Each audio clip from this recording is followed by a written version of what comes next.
Hello दोस्तों, आज हम भारत के अक्षांशीय देशांतरी विस्तार और क्षेत्रफल और उसकी जितनी भी सीमा है उसके बारे में बात करेंगे, जो बहुत ही महत्वपूर्ण टॉपिक है। और इसमें से कम 2-3 क्वेश्चन हर एक टेस्ट में आ जाते हैं। चलो आज देखते हैं कि भारत की स्थिति क्या है। ये हमारा भारत है।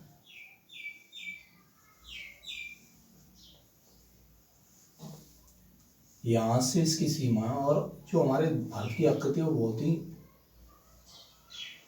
अच्छी दिखाई देती है। यहाँ से ऐसे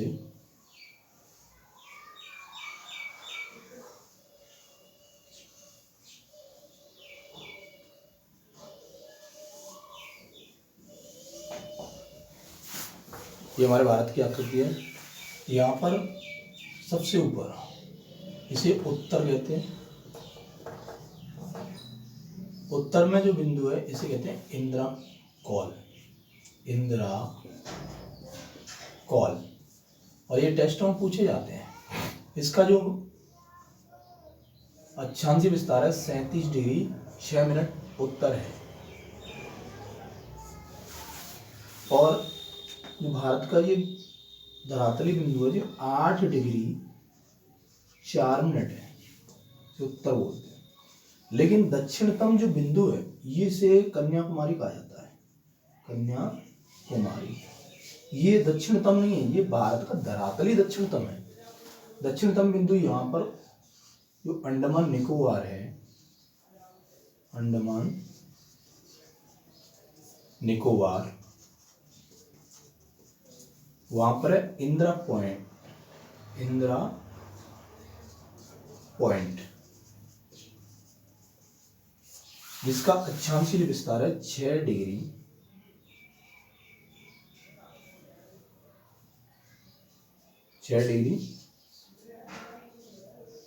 45 मिनट है। ठीक है। और यहाँ जो आपका पूर्वी बिंदु है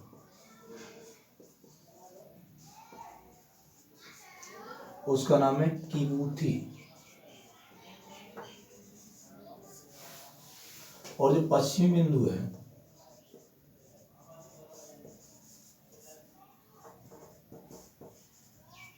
उसका नाम है गुहार मोती। गुहार मोती। इसे कहेंगे गौर माता भी कह लेते हैं, गौर माता। ये आपका उत्तर से दक्षिण भारत की जो लंबाई है वो 3214 किलोमीटर है। और पूर्व से पश्चिम यानी पश्चिम से पूर्व जो चौड़ाई है वो 2933 किलोमीटर है। इस तरह हमारा जो भारत है ना तो विशाल है और ना ही छोटा है। यह क्षेत्रफल के अनुसार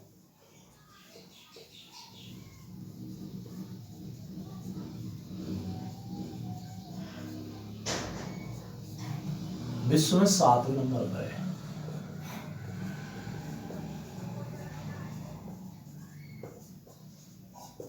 क्षेत्रफल कितना है? इसका क्षेत्रफल है 32,87,263 वर्ग किलोमीटर। ठीक है। अब यहाँ इसके ये अक्षांशीय विस्तार नहीं लिख पाए हम। इसका जो अक्षांशीय विस्तार है इधर, यहाँ इसे मिटा देता हूँ, 68 डिग्री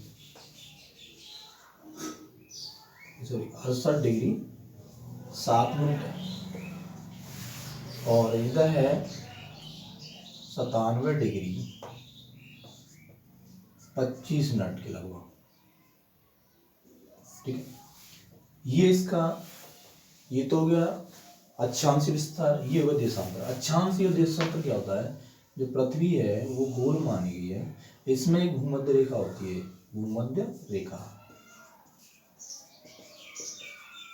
इसका जो मान होता है 0 अक्षांश होता है। इस तरह जो पड़ी हुई रेखाएं होती हैं ऐसे करके, इन्हें कहते हैं हम अक्षांश रेखाएं। और जो खड़ी हुई रेखाएं होती हैं ऐसे, उन्हें कहते हैं देशांतर रेखाएं, देशांतर रेखा।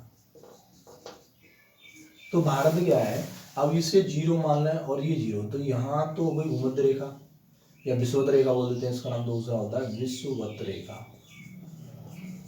कभी कभी मान पूछ लेता है कि भूमध्य रेखा का अक्षांशीय मान कितना है, 0 अक्षांश, और विषुवतीय रेखा का अक्षांश ये होता है 0 अक्षांश, और ये होती है देशांतर रेखा। देशांतर रेखा तो हमारा जो भारत है, अगर यहाँ से बात की जाए, ये मध्य मान लिया जाए और इधर से ये मध्य मान, तो हमारा भारत इस ओर है। इसे क्या बोलते हैं, इसे उत्तर और इसे पूर्व। तो जो भारत है वो यहाँ है इस क्षेत्र में, तो इसे हम क्या कहेंगे, उत्तर पूर्वी। न भारत का जो अक्षांश विस्तार है वो उत्तर पूर्व में है, न कि कहीं और। आप इसका स्क्रीनशॉट ले लीजिए, उसके बाद फिर आगे बताते हैं, क्योंकि स्पेस कम है हमारे जो बोर्ड है उस पर।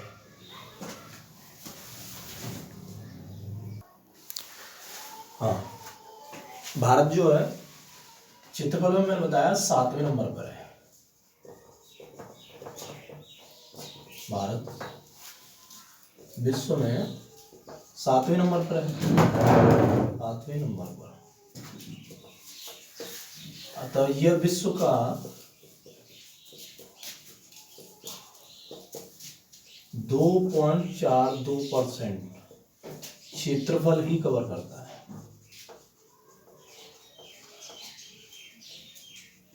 अर्थात जो विश्व की संपूर्ण भूमि है उसमें से जो भारत की जो भूमि है वह केवल 2.42% ही है। अब यह 7वें नंबर पर है, तो इससे पहले कौन कौन से देश हैं इसी क्रम से देख रहे हैं। पहले नंबर पर है रूस, यह सबसे बड़ा है विश्व में। दूसरे नंबर पर इससे आ जाता है कनाडा। तीसरे नंबर पर आपका आता है चीन। चौथे नंबर पर आता है संयुक्त राज्य अमेरिका।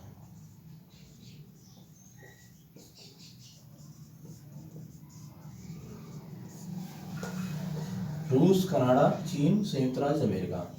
और इसके बाद जो 5वां नंबर है वह था ब्राजील का, और 6वें नंबर पर आती है ऑस्ट्रेलिया। उसके बाद आता है अपना भारत। भारत के बाद जो 8वां है वो अर्जेंटीना।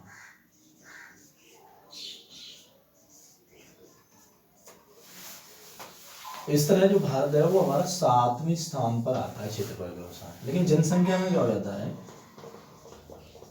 यह दूसरे नंबर पर ही है अभी। तो पहले पर चीन है और दूसरे पर भारत है। ये छोटा सा ओवरव्यू है। इस तरह आपकी जो क्षेत्रफल है वो भारत का दिया हुआ है। अब यहाँ पर क्या होता है कि हमारा जो देश है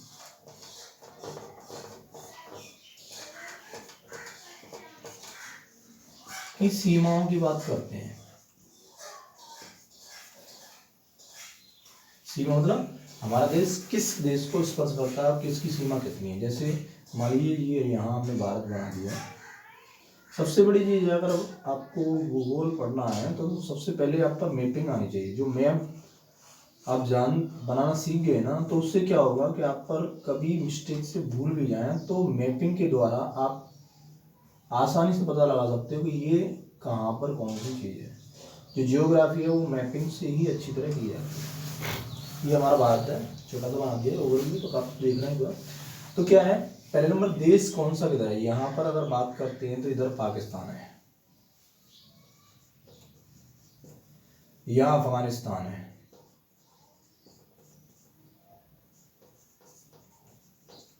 उसके बाद ये पूरा ये क्षेत्र है जो चीन का है, ठीक है। अब यहाँ जो है ये नेपाल है, ये जो क्षेत्र है ये भूटान है,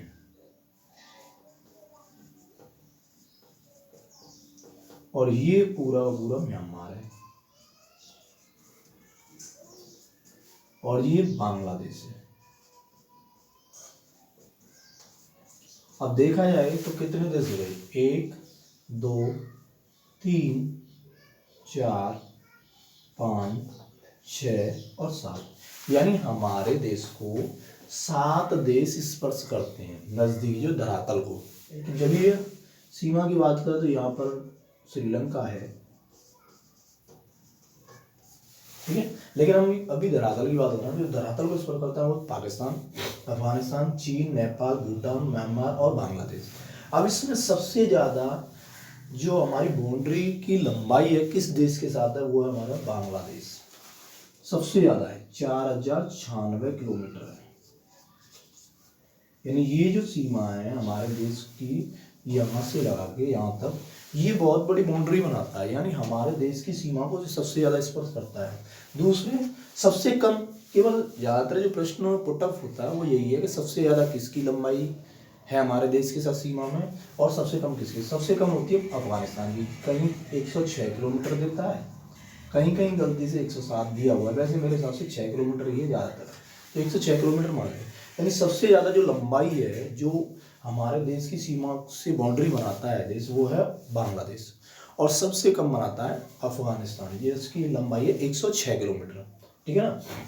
अब कभी कभी तो नॉर्मली ये प्रश्न पूछ लेते हैं कि सबसे पूर्वी देश, यानी पूर्व में हमारे देश को कौन स्पर्श करता है, तो हमें भाषा अगर दिशा का ज्ञान है, पूर्व ये होता है और पश्चिम ये होता है, उत्तर यहाँ होता है और दक्षिण ये। तो क्वेश्चन का लेवल क्या होगा क्या नहीं होगा वो आप पर डिपेंड नहीं करता, वो जो वहाँ पेपर सेट करते हैं वो नॉर्मली क्वेश्चन भी पूछ लेते हैं। जैसे आपसे पूछ लिया है कि ये बताइए कि भारत के पूर्व में कौन सा देश भारत की सीमा को स्पर्श करता है, तो पूर्व में इधर आ गई म्यांमार हो गया, आपको उत्तर पूर्व की बात करेंगे तो भूटान, नेपाल और चीन हो गया, उत्तर की बात करेंगे तो अफगानिस्तान और चीन भी मान सकते हैं, और पश्चिम की बात करें तो पाकिस्तान और अफगानिस्तान भी आ सकता है, क्योंकि उत्तर पूर्व में तो अफगानिस्तान भी आ जाता है, ठीक है। और ये जो है इधर की सीमा, ये हमारी टोटल जलीय सीमा है, ये वाली और ये वाली, ये यहाँ अरब सागर है, यहाँ बंगाल की खाड़ी, ठीक है, और ये एक मिनट इससे थोड़ा सा साफ कर देता हूँ, आप स्क्रीन शॉट लेना चाहें तो ले लें, क्योंकि ये बहुत ही इंपॉर्टेंट क्वेश्चन है। इसमें से क्वेश्चन नॉर्मली पूछ लेता है कि सबसे बड़ा विश्व में सबसे बड़ा देश कौन सा है, क्षेत्रफल में रूस है, हमारा भारत कौन से नंबर पर, 7वें नंबर पर। भारत यानी विश्व के क्षेत्रफल का कितना एरिया कवर करता है, 2.47 किलोमीटर, यानी 2.47%, यानी पूरे विश्व को 100% मान लिया जाए, 100% माना जाता है, तो उसमें से हम भारत का जो क्षेत्रफल है वो 4.2% ही है धरातल, ठीक है। तो इसे आप स्क्रीनशॉट ले सकते हैं।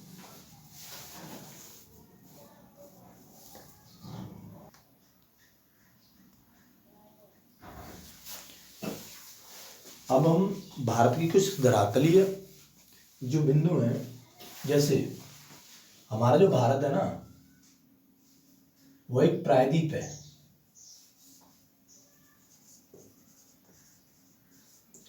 प्रायद्वीप क्या होता है, जो 3 ओर पानी से घिरा हो। अब भारत के यहाँ अरब सागर है, इधर बंगाल की खाड़ी है, यहाँ पाक की खाड़ी है, तो यह 3 ओर पानी से घिरा हुआ है। जो 3 ओर पानी से घिरा हुआ होता है उसे प्रायद्वीप बोलते हैं। दूसरा होता है द्वीप। द्वीप क्या होता है, एक छोटा सा भूभाग होता है, मान लीजिए इतना बड़ा छोटा सा भूभाग है, उसके चारों ओर पानी होता है, छोटा सा भूभाग जिसके चारों ओर क्या होता है, पानी होता है।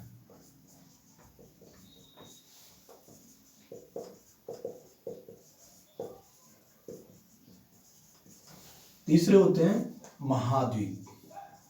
महाद्वीप क्या होते हैं, बहुत बड़ा भूभाग होता है, भूखंड होता है जिसमें अनेक देश हो सकते हैं। बड़ा भूभाग जिसमें अनेक देश होते हैं, और ज्यादातर चारों ओर पानी से घिरा होता है। पानी से घिरा होता है, ये महाद्वीप कहलाते हैं। तो हमारा जो भारत है वो न तो द्वीप है न महाद्वीप है, वो एक प्रायद्वीप है। अब प्रायद्वीप मैंने समझा दिया क्या होता है। उसके बाद भारत के चारों ओर कुछ द्वीप हैं और कुछ चैनल्स हैं, जैसे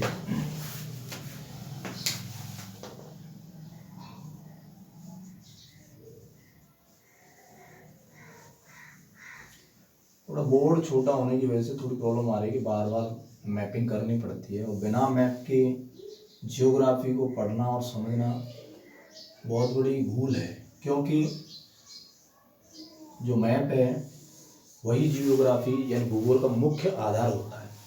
अब क्या है, हमने इसकी आकृति के बारे में तो बात कर ली। हमारे पास क्या है, कुछ इसके द्वीप है, जैसे यहाँ है लक्षद्वीप और यहाँ है अंडमान निकोबार, और भी यहाँ दादरा नगर हवेली, लेकिन हमें इनके बारे में बात की क्योंकि यहाँ एक चैनल होते हैं। चैनल क्या होते हैं, ऐसे दो भूखंडों, जैसे मान लीजिए यहाँ भूखंड है, यहाँ भूखंड है, ये द्वीप है, उनके बीच में पानी का क्षेत्र होता है, जिससे हम लोग क्या है ज़्यादातर व्यापार करते हैं। ठीक है, तो यहाँ अब इन्हें भारत के चारों कौन से चैनल है उनमें से क्वेश्चन आता है, तो उसके बारे में हम आपसे बात करेंगे। जैसे यहाँ होता, यहाँ एक मालदीव देश है, यहाँ मालदीव है, और ये हमारा लक्षद्वीप है। लक्षद्वीप में जो सबसे बड़ा जो द्वीप है उसका नाम है मिनिकॉय। क्या नाम है, मिनिकॉय, और बाकी लक्षद्वीप बोल देते हैं। तो इस मिनिकॉय और मालदीव के बीच में 8 डिग्री चैनल है। ये क्रम से याद करना है, मतलब अगर आपको मैपिंग में आ गया तो इसे आप भूल नहीं पाओगे। और यहाँ है 9 डिग्री चैनल, यानी अब आपसे पूछता है और आते हैं प्रश्न कि 8 डिग्री चैनल किन दो भूखंडों को दूर अलग अलग करता है, या किन भूखंडों के बीच में है, तो मालदीव और मिनिकॉय के बीच में 8 डिग्री है, और मिनिकॉय और इसे बोल देते हैं लक्षद्वीप के बीच में 9 डिग्री चैनल है। 8 इधर हो गया, 9 इधर हो गया, 10 डिग्री चैनल। 10 डिग्री चैनल क्या है, इसे उत्तरी अंडमान और इसे निकोबार बोल देते हैं। तो अंडमान और निकोबार के बीच में 10 डिग्री चैनल है। अब आसानी, अगर आपको मैं कहूँगा 8 डिग्री इधर होता है यानी मालदीव और मिनिकॉय के बीच में, 9 डिग्री मिनिकॉय और लक्षद्वीप के बीच में, 10 डिग्री उत्तरी अंडमान और निकोबार के बीच में। अब यहाँ एक कोको द्वीप। कोको द्वीप क्या है, पहले भारत का हिस्सा था, लेकिन अब भारत ने इसे म्यांमार को दे रखा है। तो कोको स्ट्रेट, कोको चैनल या स्ट्रेट कहाँ है, कोको द्वीप और उत्तरी अंडमान के बीच में। इसके बाद आ जाता है यहाँ इंडोनेशिया। निकोबार और इंडोनेशिया के बीच में जो चैनल है उसका नाम है ग्रेट चैनल। ठीक है, और यहाँ है हमारी श्रीलंका और भारत के बीच में उसका नाम है बंगाल, ये पाक की खाड़ी। ठीक है, और इधर इसे बोल देते हैं मन्नार की खाड़ी। यहाँ पाक की खाड़ी, यहाँ है आपका एडम ब्रिज, इसे क्वेश्चन आया हुआ है, एडम ब्रिज कहाँ है, एडम ब्रिज आपका पाक की खाड़ी साइड में। इसमें क्या होता है, इस पर है रामेश्वरम। ठीक है, इस तरह इन चैनलों में से एक क्वेश्चन आपके नॉर्मली पूछा ही जाता है, और हर एक पेपर में इसमें से कोई ना कोई प्रश्न आ ही जाता है। ये भारत जो है, भारत के चारों ओर की आकृतियां, भारत का आकार, वो सारा का सारा बहुत इंपॉर्टेंट है, इसमें से क्वेश्चन बनते हैं। अब आते हैं देश की सीमा, जैसे ये पाकिस्तान है, तो पाकिस्तान और भारत के बीच की जो बाउंड्री लाइन है इसका नाम क्या है। ठीक है, इसका नाम है रेड क्लिफ।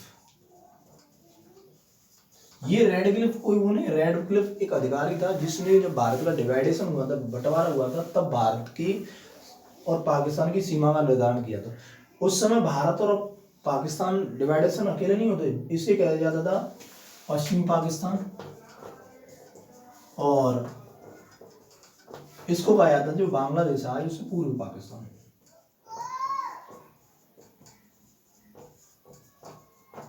पूर्वी पाकिस्तान। तो डिवाइडेशन करने वाला तो वही रेडक्लिफ था। तो इस सीमा यानी पाकिस्तान वो सॉरी भारत और बांग्लादेश की जो सीमा का नाम है उसका नाम भी रेडक्लिफ है, क्योंकि उसी ने बांटा था इसे। ठीक है, अब यहाँ है अफगानिस्तान और ये है चाइना, चीन। तो चीन और भारत के बीच की जो लाइन है उसका नाम है मैकमोहन लाइन। ठीक है, उसका नाम क्या है? McMahon line. अब भारत और अफगानिस्तान, देखो भारत और अफगानिस्तान के जो सीमा है उसका नाम था डूरंड लाइन। क्या नाम है? Durand line.